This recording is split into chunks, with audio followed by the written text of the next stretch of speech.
Hi, நம்ம இப்போ பார்க்க போகிறது 11th நியூ புக்கில் இங்கிலீஷு யூனிட் 6ல் ஹாலோ க்ரௌன் அப்படின்ற போயம் பார்க்க போகிறோம்.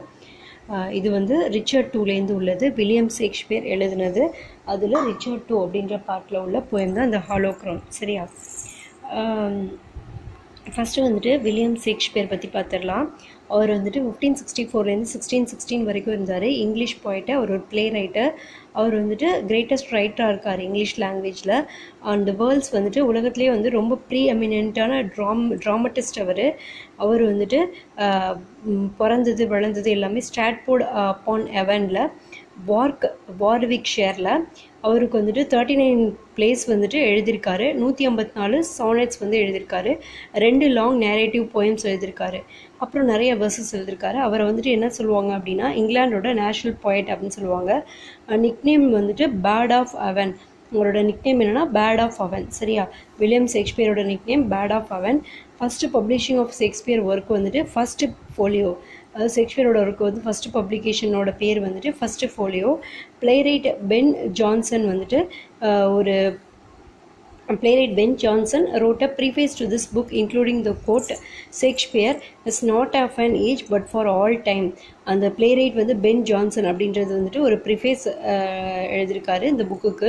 என்ன கோட்? அது Shakespeare is not of an age but for all time அப்படின்ற கோட்டோடு சேர்த்து ஒரு பிளேலைட் ஒரு ப்ரிஃபேஸ் வந்துட்டு இந்த புக்குக்கு எழுதியிருக்காரு. சரியா? Ben Jonson. His plays have been translated into every major living language and are constantly studied and performed throughout the world. இவரோட பிளேஸ் எல்லாமே வந்துட்டு ஒவ்வொரு மேஜர் லிவிங் லாங்குவேஜ்லேயும் முக்கியமான மொழிகளையும் மொழிபெயர்க்கப்பட்டிருக்குது. அண்ட் கன்ஸ்டன்ட்லி ஸ்டடிட் அண்ட் பெர்ஃபார்ம்டு உலகம் முழுக்க படிக்கப்படுது. க்ளாசரி பார்க்கலாம். இவ்வளோதான் வந்து வில்லியம் ஷேக்ஸ்பியர் பற்றி. அடுத்தது க்ளாசரி. எப்பிடாஃப்னா ஒரு short pieces of writing inscribed on tomb stones in memory of the dead. இறந்தவங்களோட ஞாபகமாக ஒரு ஷார்ட் பீசஸ் ஆஃப் எழுதியிருப்பாங்க. அந்த டாம் ஸ்டோன்ஸில் வந்துட்டு இறந்தவங்களோட நினைவாக எழுதியிருப்பாங்க. அதான் எப்பிடாஃப். எக்ஸிக்யூட்டர்ஸ் அப்படின்னா persons who put someone's terms of will into effect. யார் வந்துட்டு ஒருத்தவங்களோட வில்லை வந்துட்டு எஃபெக்ட் பண்ணுறாங்க, ஒருத்தவங்களோட விருப்பத்தை வந்து யார் வந்து நிறைவேற்றுறாங்க, அவங்க தான் வந்துட்டு எக்ஸிக்யூட்டர்ஸ் அப்படின்றவங்க. பீக்வித் அப்படின்னா pass on something to the next generation by means of a will. அதாவது ஏதோ ஒன்று வந்துட்டு அந்த வில் அவங்களோட விருப்பத்தின் மூலமாக அடுத்த ஜென்ரேஷனுக்கு பாஸ் ஆன் பண்ணுறது, அதுதான் வந்துட்டு பீக்வித் அப்படின்றது. டெப்போஸ்ட் அப்படின்னா removed from office R power. அவங்களோட அந்த பவர்லேருந்து அவங்களோட வந்து வெளியே ரிமூவ் பண்ணுறது, அவங்களோட அதிகாரத்தைலேருந்து அவங்கள எடுக்கிறது தான் டீபோஸ்ட் அப்படின்றது. ஸ்லைன் அப்படின்னா கில்டு. ஸ்லைன்னா குத்துறது. ஆன்டிக்னா someone who draws attention through silly or funny acts. யார் வந்துட்டு ஒரு சின்ன அந்த சில்லியான அப்புறம் ஃபன்னியான ஆக்ட்ஸ் மூலமாக அட்டென்ஷனை இழுக்கிறாங்களோ அவங்க தான் வந்துட்டு ஆன்டிக். சின்ன விஷயங்கள் பண்ணி அட்டென்ஷனை இழுக்கிறது. இங்கே வந்துட்டு கோர்ட் ஜெஸ்டர் தான் வந்துட்டு அந்த ஆன்டிக்காக இருக்கார். ஸ்காஃபிங் அப்படின்னா எக்ஸ்ப்ரெஸிங் மாக்கரியை வந்துட்டு எக்ஸ்ப்ரெஸ் பண்ணுறது தான் வந்துட்டு ஸ்காஃபிங் அப்படின்றது. கிரின்னிங் அப்படின்னா ஸ்மைலிங் வைல்லி, ரொம்ப சத்தமாக சிரிக்கிறது தான் கிரின்னிங். மொனார்ச்சைஸ் அப்படின்னா rule carry out the duties and functions of a ruler. ஒரு ரூல் அது மொனார்ச்சைஸ் அப்படின்றது. அது வந்துட்டு ஒரு ரூலரோட கடமைகள் அவரோட ஃபங்க்ஷன்ஸ் எல்லாத்தையும் செய்கிறது தான் மொனார்ச்சைஸ் அப்படின்றது. சரி. இம்ப்ரெக்னபிள் அப்படின்னா இம்பாசிபிள் டு பாஸ் த்ரூ, அந்த வழியால் வந்துட்டு போகவே முடியாது அப்படின்றது தான் இம்ப்ரெக்னபிள். செரிமோனியஸ் அப்படின்னா ரொம்ப ஃபார்மலாக இருக்குது. சரியா? ரொம்ப அப்படியே ரொம்ப ஒரு மாதிரி ஃபார்மலாக இருக்குது. சரியா? இப்போ வந்துட்டு அந்த லைன்ஸ்க்கான எக்ஸ்ப்ளனேஷனும் இந்த போயத்தில் கீழே கொடுத்துருக்காங்க. லைன்ஸ் பார்த்துட்டு அந்த எக்ஸ்ப்ளனேஷனை ரீட் பண்ணிவிட்டு உங்களுக்கு வந்துட்டு சொல்கிறேன். அதுக்கு முன்னாடி இந்த போயத்தோட ஹிஸ்டாரிக்கல் பேக்ரவுண்ட் பார்த்துடலாம். இந்த போயம் வந்து வில்லியம் ஷேக்ஸ்பியரோட ப்ளே கிங் ரிச்சர்ட் டூ அப்படின்றதுலேருந்து எடுத்தது. இந்த ப்ளே வந்துட்டு ட்ரூ ஈவெண்ட்ஸ், உண்மையான ஈவெண்ட்ஸ் வந்துட்டு 14th centuryயில் நடந்ததை பேஸ் பண்ண ஒரு ப்ளே. ரிச்சர்ட் டூ வந்துட்டு was crowned the king of England இந்த இயர் 1367. 1367 ரிச்சர்டு டூ வந்துட்டு இங்கிலாண்டோட ராஜா ஆயிருக்காரு. அவர் வந்துட்டு பிரிட்டிஷ் மோனார்ச்சாகவே இருந்திருக்காரு 1399 வரைக்கும். when he was deposed by his cousin. டிப்போஸ்னா என்ன சொன்னோம், அந்த அந்த பவர்லேருந்து எடுக்கிறது. அவரோட கசின் வந்துட்டு அவரை வந்துட்டு அந்த 1399 வரைக்கும் இவர் ராஜா வந்திருக்காரு. அதுக்கப்புறம் அவரோட கசின் வந்துட்டு இவர் அந்த பவர்லேருந்து எடுத்துட்டு ஹென்ரி ஆஃப் போலிங் ப்ரூக் அப்படின்றவர் தான் அவரோட கசின். அவர் வந்துட்டு இவரை வந்துட்டு எடுத்துட்டு அவரே ராஜாவாக சொல்லிக்கிறாரு. என்ன அவரோட பேர் என்ன சொல்லிக்கிறாருன்னா கிங் ஹென்ரி த ஃபோர்த் அப்படின்னு சொல்லி அனௌன்ஸ் பண்ணிக்கிறாரு. சரியா, கிங் ஹென்ரி த ஃபோர்த் அப்படின்னு சொல்லிட்டு அதே வருஷத்தில் அனௌன்ஸ் பண்ணிக்கிறாரு. ஷேக்ஸ்பியரோட ப்ளே எல்லாமே வந்துட்டு ஒரு ட்ராமாட்டிக் ரெண்டிஷனாக இருக்கும். of the last 2 years of King Richard II's life.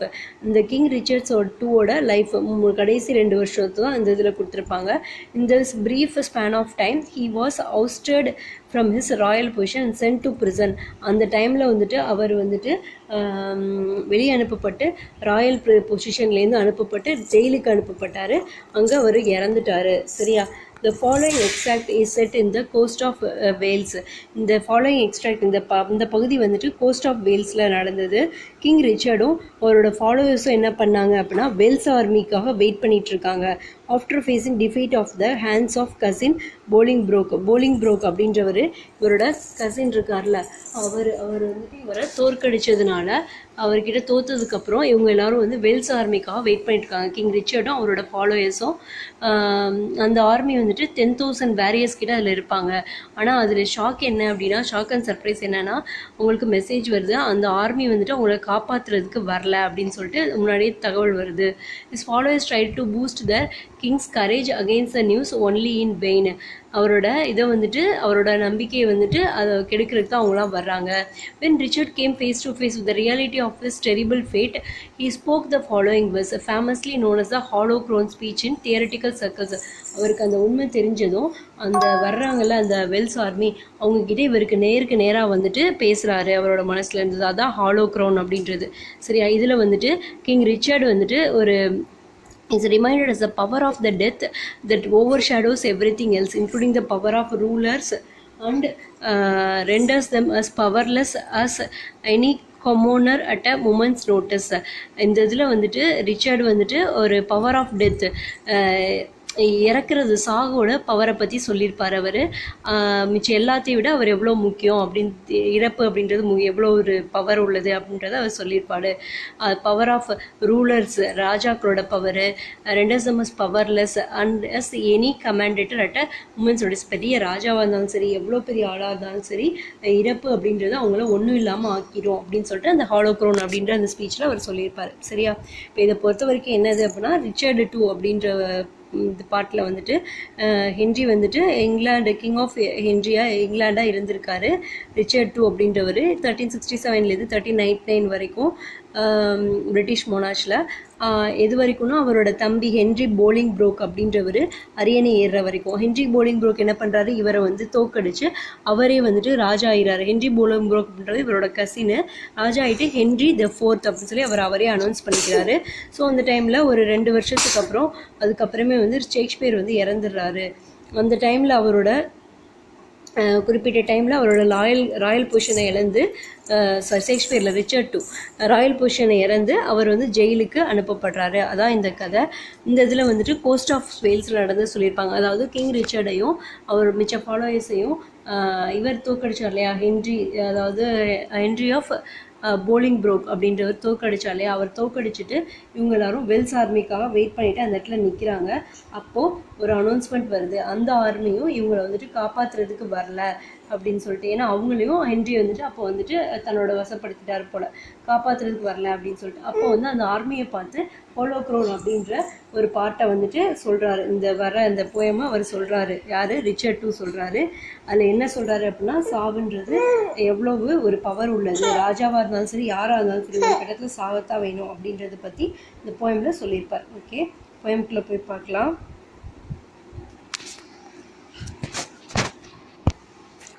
Let's talk of graves, of worms and epitaphs. Must make dust our paper and with rainy eyes. Write sorrow on the bosom of the earth. Let's choose executors and talk of wills. And yet not so. For what we can we bequeath. Save our deposed bodies to the ground, our lands, our lives and all, our bowling brooks. And nothing can we call our own but death. And that small model of the barren earth which serves as paste and cover to our bones, for God's sake let us sit upon the ground and tell sad stories of the death of kings, how some have been deposed, some slain in war, some haunted by the ghost they have deposed, some poisoned by their wives, some sleeping killed, all murdered for within the hollow crown that crowns the mortal temples, of a king. Keeps death this his court, and there the antic sits scoffing his state and grinning at his pop, allowing him a breathe a little scene to monarchize, be feared and kill with looks, infusing him with self and vain conceit, as if this flesh which walls around about our life were brass impregnable, and humus thus comes at the last with a little pin, bores through his castle wall, and farewell king, cover our heads and mock not flesh and blood with solemn reverence, through away respect, tradition form, ceremonious duty. For you have but mistook me all this while. I live with bread like you, feel want, taste grief, need friends, subjected this. How can you say to me I am a king? Let's talk of graves of worms and epitaphs. அதாவது வந்துட்டு Richard two தான் இந்த இதெல்லாம் சொல்கிற மாதிரி இருக்குது. William Shakespeare சொல்கிறாரு graves, Richard two தானே இந்த ஹாலோ க்ரௌனில் பேசுகிறாரு, அது அப்படியே வில்லியம் ஷேக்ஸ்பியர் போயமாக சொல்கிறாரு. என்னென்னா லெட்ஸ் டாக் ஆஃப் கிரேவ்ஸ்னால் வந்துட்டு நம்ம வந்துட்டு இறந்ததுக்கப்புறம் போவோம்ல அந்த இடம், சரியா, கிரேவ்ஸ் பணமாக போகிறது, சரியா. லெட்ஸ் டாக் ஆஃப் அதை பற்றி பேசினாலும் சரி, அல்லது வார்ம்ஸ் அல்லது எபிடாப்ஸ், அந்த இடம், சரியா. நம்ம இதில் வந்துட்டு நம்ம இறந்ததுக்கப்புறம் வச்சுட்டு எழுதுவாங்களே, அதான் வந்துட்டு எழுதி வைப்பாங்களே ஏதோ ஒன்று நம்மளோட கல்லறையில், அதான் எபிடாப்ஸ். அதை பற்றி பேசினா make dust our paper and with rainy eyes write sorrow on the bosom of death. நம்ம எப்படி நம்மளோட கஷ்டங்கள்லாம் அந்த பூமியில் எழுதிக்கிட்டு போகிறோமோ, அதாவது நார்மலாக நம்ம என்ன பண்ணுவோம், நம்மளோட கஷ்டத்தெலாம் ஒரு பேப்பரில் எழுதுவோம், சரியா. நம்மளோட கண்ணில் ரெய்னி ஐஸ்னால் வந்துட்டு கண்ணில் கண்ணீரோட நம்மளோட கஷ்டத்தை ஒரு பேப்பரில் எழுதுவோம். அதே மாதிரி இந்த பூமியும் நம்மளோட எல்லா அனுபவங்களையும், நம்மளோட கஷ்டம் சந்தோஷம் எல்லாத்தையும் வந்துட்டு அதோட செஸ்ட்டில் வந்துட்டு எழுதிக்கிட்டு இருக்குது, அது தாங்குது இல்லையா. ஸோ வர்றவங்க வந்துட்டு அதை அவங்க கடந்து போனவங்களோட பாதையை தெரிஞ்சுக்கிற மாதிரி பூமி எழுதிக்கிட்டு இருக்குது அப்படின்னு சொல்லிட்டு அவர் சொல்கிறாரு. Let's choose executors and talk of wills and yet not so, for what can we beat with, save our deposed bodies to the ground. அதாவது இதெல்லாம் எப்போ அவர் சொல்கிறாரு அப்படின்னா, அவர் எப்போ அவரால் தோற்கடிக்கப்பட்டாரோ அப்போ அவர் வந்துட்டு இந்த இதெல்லாம் ஃபீல் பண்ணுறாரு. அதாவது வந்துட்டு ஹென்ரி போலிங்கோக்கு இருக்கார்ல, அவர் இவரை தோற்கடிச்சதுக்கப்புறமா ரிச்சர்ட் டூ வந்து இது மாதிரிலாம் ஃபீல் பண்ணுறாரு, உயிரோட இறந்ததுக்கு சமமாக ஃபீல் பண்ணி இதெல்லாம் சொல்கிறாரு அவங்கக்கிட்ட, இந்த வந்த ஆர்மிமென்ஸ் கிட்ட. அதாவது வந்து எக்ஸிக்யூட்டர்ஸை சூஸ் பண்ணுங்கள் அண்ட் டாக் ஆஃப் வில்ஸ். வில்ஸ்னால் என்னது, இப்போ வந்துட்டு இன்னொருத்தவங்க மேலே உயிர் எழுதி வைப்பாங்கள்ல, அது மாதிரி எக்ஸிக்யூட்டர்ஸை சூஸ் பண்ணி வில்ஸ் பற்றி பேசுங்க. அதாவது வில்ஸ்னால் என்னது அப்படின்னா, இப்போ வந்து ஒருத்தவங்க இருக்காங்க அப்படின்னா அவங்களோட பேரனுக்கு தான் அவங்களோட சொத்து போகும், அந்த மாதிரி அதான் வந்துட்டு வில்ஸ் அப்படின்றது, அதை எழுதி வைக்கிறது. And yet not so, for what can we beat with. நம்ம எதை வந்துட்டு கொண்டுட்டு போக போகிறோம், எவ்வளோ வில்ஸ் எழுதி வச்சாலும் எதை வந்து நம்ம சாகும்போது கொண்டுட்டு போக போகிறோம். நம்ம வந்துட்டு ஏதோ ஒரு பவர்லாம் இழந்ததுக்கப்புறம் நம்ம டீபோஸ்ட் பாடியஸாக தான் கிரவுண்டில் வந்துட்டு இருக்க போகிறோம், உடம்பு மட்டும்தான் கிடைக்க போகுது, நம்ம வந்துட்டு எதை கொண்டு போக போகிறோம் அப்படின்னு சொல்லிட்டு சொல்கிறாரு. Our lands our lives and all are Bolingbroke's. நம்மளோட இப்போ இன்னைக்கு அவரோட லேண்டாக இருந்தது, அவரோட வாழ்க்கையாக இருந்தது எல்லாமே இன்றைக்கி வந்துட்டு போலிங் ப்ரூக்ஸோடது. ஸோ மாறிக்கிட்டே இருக்கும். And nothing can we call our own but death. எதையுமே வந்துட்டு என்னோடது அப்படின்னு நம்மளால் சொல்ல முடியாது, மாறி போயிடும். ஆனால் வந்துட்டு இறப்பை வந்து சொல்லலாம் என்னோடது அப்படின்னு சொல்கிறாரு. And that small model of the barren earth which serves as paste and cover to our bones. அந்த ஒரு பேரன், அந்த ஒரு வறண்ட பூமியில் ஸ்மால் மாடலாக இருக்கிறது வந்துட்டு ஒரு பேஸ்டாக இருக்குது, cover to our bones. For God's sake let us sit upon the ground. அந்த small model of the barren earth அப்படின்றது பார்த்தோம் இல்லையா, அது என்னது அப்படின்னா body's flesh stands for all perishable things here a model of the barren earth. அதாவது வந்துட்டு நம்மளோட உடம்போட ஃப்ளஷ் வந்துட்டு எல்லா திங்ஸ்லேயும் நிற்கிது, ஆனால் இங்கே வந்துட்டு அந்த பூமியோட வறண்ட அந்த பூமியில் தான் கடைசியில் போய் கிடக்க போகுது. அதை தான் வந்துட்டு அந்த லைன்ஸில் சொல்லியிருப்பாங்க. சரியா, இவ்வளோ வேலைகளை பார்க்குறது நம்மளோட உடம்பு வந்து கடைசியில் அந்த பூமியில் போய் கிடக்க போகுது. அதான் அந்த 9th லைனில் இருக்குது பாருங்கள். And that small model of the barren earth which serves as space and cover to our burns. அந்த பூமி தான் நம்மளோட உடம்புல நம்மளோட எலும்புல எல்லாத்தையும் வந்துட்டு அந்த பூமி தான் வந்துட்டு பூமியில் இருக்க மட்டும் தான் நம்மளை போத்த போகுது கடைசியில் எவ்வளோதான் நம்மள்ட்ட இருந்தாலும். For God's sake let us sit upon the ground.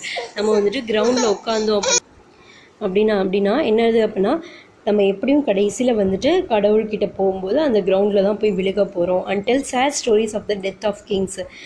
நம்ம நிறையா வந்துட்டு ராஜாக்களோட இறப்பில் இருக்க சேட் ஸ்டோரிஸ் பார்த்தோம் அப்படின்னா ஹேவ் சம் பீன் டிபோஸ்ட். சில பேர் வந்துட்டு இப்போது இவர் வந்து டிபோஸ்ட் ஆனார்ல அவரோட பிரதர் ஹென்ரினால், அது மாதிரி பவர்லேருந்து பறிக்கப்படுவாங்க. சில பேர் வந்துட்டு ஸ்லைன் இன் வாரில் சண்டையில் தோற்கடிக்கப்படுவாங்க. சில பேர் வந்துட்டு பேய்களால் வந்துட்டு தோற்கடிக்கப்படுவாங்க. சில பேர் வந்துட்டு அவங்களோட ஒய்ஃபாலே கொல்லப்படுவாங்க. சில பேர் வந்து கொல்லப்படுவாங்க அப்படின்னு சொல்லிட்டு சொல்கிறாரு. அது மாதிரி வந்துட்டு எல்லா ராஜாக்களோட கதை சாவுக்கு பின்னாடி ஒரு கதை ஏதாவது இது மாதிரி ஒன்று இருக்கும். All murdered for within the hollow crown. எல்லாருமே இந்த எதுக்காக கொல்லப்பட்டிருப்பாங்க அப்படின்னா இந்த க்ரௌன், அந்த ராஜாவோட அந்த தலையில் இப்போ கிரீடம் இருக்குல்ல, அதான் அந்த க்ரௌன் அப்படின்றது.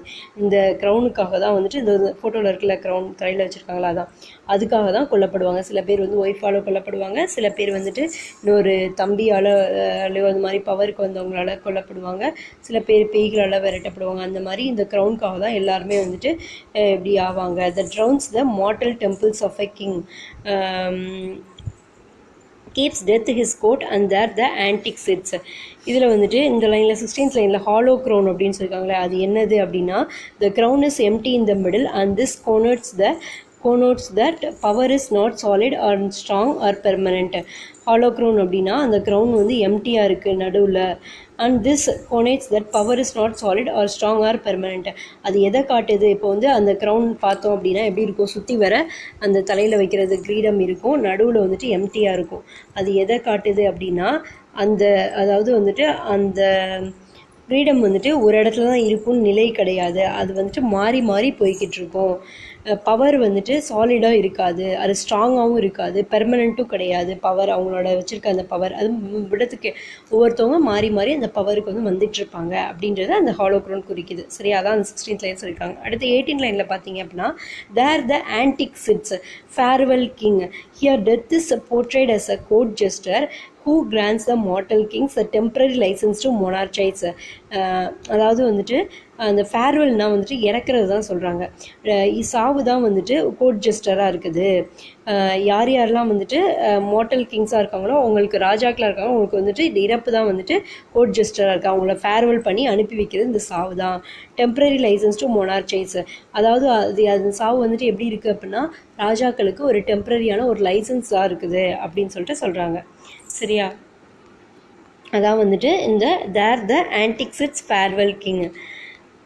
ஓகேவா, இதில் பார்த்தோம் அப்படின்னா keeps death his court and there the antic sits. இதான் அந்த இடத்துல இருந்துச்சுல, டெத்து வந்துட்டு அவரோட கோட்டாக இருக்குது சாவு. அந்த இடத்துல வந்துட்டு அவங்க செஞ்ச அந்த ஆன்டிக்லாம் அந்த இடத்துல தெரியும். That rounds the mortal temples of a king scoffing his state and grinning at his pomp allowing him a breath a little scene to monarchize be feared and kill with looks. அதாவது முதல்ல என்ன சொன்னார், இந்த மாதிரி பல வகைகளில் வந்துட்டு அவர் இறக்குறாருன்னு சொன்னாரா. அதாவது ராஜா வந்துட்டு பல வகையில் வந்துட்டு கொல்லப்படுறாரு இல்லையா, அது எல்லாமே வந்துட்டு எதுக்காகனா அந்த அரியணைக்காக தான். இந்த எல்லா வகையிலையும் வந்துட்டு அந்த ராஜா அப்படின்றவர் வந்துட்டு கொல்லப்படுறாரு அப்படின்னு சொல்லிட்டு சொல்கிறாங்க. அதாவது that rounds the mortal temples of a king keep death his court and there the antic sits. டெத்தை சாவு அப்படின்றது அவரோட கோர்ட், அவருக்கு வந்து அந்த எல்லாத்துக்கும் ஒரு இது வழங்குற மாதிரி இருக்குது சாவு அப்படின்றது. ஸோ அது வந்துட்டு அதான் அவரோட கோர்ட்டாக இருக்குது. Scoffing his state and grinning at his pomp, அதில் வந்துட்டு நடக்கிற அந்த நிலைகள், ராஜாவோட நிலை, அப்புறம் வந்துட்டு உங்களோட கோமாளித்தனத்தை நினச்சி சிரிக்கிறது. ஓகே, கிரினிங்னா சிரிக்கிறது. Allowing him a breath a little scene. இது எல்லாமே வந்துட்டு ஒரு கொஞ்ச நாளைக்கு தான், சரியா, நம்ம அந்த பவரில் இருக்க வரைக்கும் தான். To monarchize be feared and kill with looks. அதாவது வந்து மோனார்ச்சிஸ் அப்படின்னா என்னென்னா, அவங்க ரூல்ஸ், அவங்க வந்துட்டு ரூல்ஸ் வச்சுருப்பாங்க, அதுபடி தான் எல்லாமே ஃபங்க்ஷன்ஸ் ரூல்ஸ் அதுபடி தான் எல்லாமே நடக்கணும்.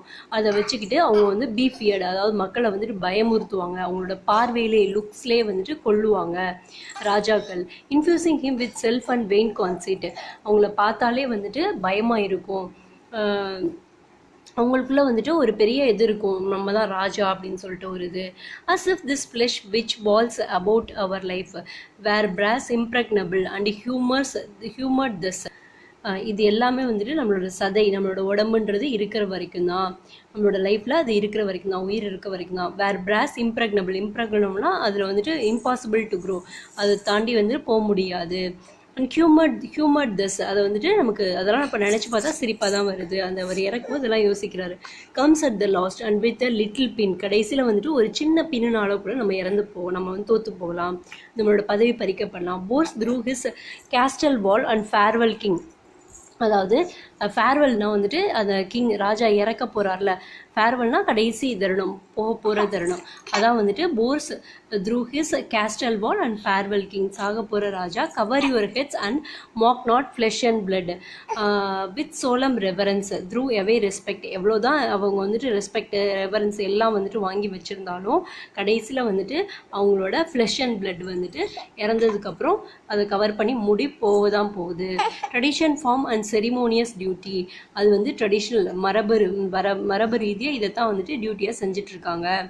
For you have but mistook me all this while. நீங்கள் வந்துட்டு இவ்வளோ நாள் வந்துட்டு என்னை தப்பாக நினச்சிருந்தா sorry. I live with bread like you feel want. நானும் வந்துட்டு உங்களை மாதிரி தான் ஒரு இதாக தான் வாழ்ந்திருக்கேன், அது இப்போ தான் வந்து தெரியுது, இவ்வளோ நாள் நான் தப்பாக தான் நினச்சிருந்துருக்கேன். Taste grief need friends subjected this. How can you say to me I am a king. I live with bread like you feel want. Taste grief need friends subjected this. அவங்கள மாதிரி தான் எனக்கும் ஃப்ரெண்ட்ஸ்லாம் தேவைப்படுறாங்க. How can you say to me I am a king. எப்படி வந்துட்டு என்னை ராஜா அப்படின்னு சொல்லிட்டு சொல்கிறீங்க. அதாவது ராஜா அப்படின்னாலும் அவங்களும் வந்துட்டு நார்மலாக வந்துட்டு பீப்புள் மாதிரி தான், நானும் உங்களை மாதிரி தான். நீங்கள் வந்துட்டு எனக்கும் ஃப்ரெண்ட்ஸ் எல்லாம் தேவைப்படுது, உங்களை மாதிரியே வந்துட்டு நானும் வந்துட்டு ஒரு பிரெட்டோடு தான் இருக்கிறேன், எனக்கும் எல்லா தேவைகளும் இருக்குது, நீங்கள் எப்படி என்னைய மட்டும் ராஜான்னு சொல்லி ஒதுக்கி வைக்கலாம் அப்படின்னு சொல்லிட்டு அந்த ஹாலோ க்ரௌன் கிட்ட அவர் வந்துட்டு பேசுகிறார். அந்த வந்தாங்களா கூட்டத்தில், இந்த மாதிரிலாம் அவர் பேசுகிறாரு. அதாவது வந்துட்டு இந்த பதவி அப்படின்றது நிரந்தரம் இல்லை, சாவு அப்படின்றது எல்லாத்தையுமே வந்துட்டு பிரித்து கொண்டுட்டு போயிடும் அப்படின்றத வந்துட்டு இந்த போயமில் அவர் மீன் பண்ணி அந்த ஹாலோ க்ரௌன் அந்த வந்த மெம்பர்ஸ் கிட்ட வந்துட்டு அந்த க்ரௌனை பற்றி பேசுகிறார். ஓகேவா. க்ரௌன்னா எனது தலையில் வைக்கிற அந்த கிரீடம். சரி, இவ்வளோதான் வந்துட்டு ஹாலோ க்ரௌன் போயம்.